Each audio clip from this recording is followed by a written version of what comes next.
విషయంలో నువ్వు బలహీనంగా అవుతా ఉన్నావు. ఎక్కడెక్కడ నువ్వు బలహీనంగా అయిపోతున్నావు?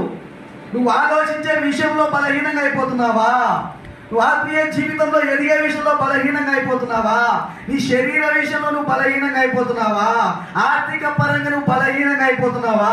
నువ్వు ఏ విషయంలో బలహీనంగా అయినను నువ్వు చేసిన పని ఏంటంటే, నువ్వు బలపరచబడాలి అంటే నువ్వు యథార్థంగా జీవించాలి.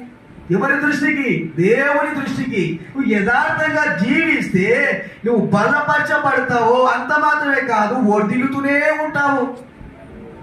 స్తోత్రం కల్లాక హల్లెలూయా. దేవుని దృష్టికి నువ్వు ఎలా జీవిస్తావు అంటే యథార్థముగా.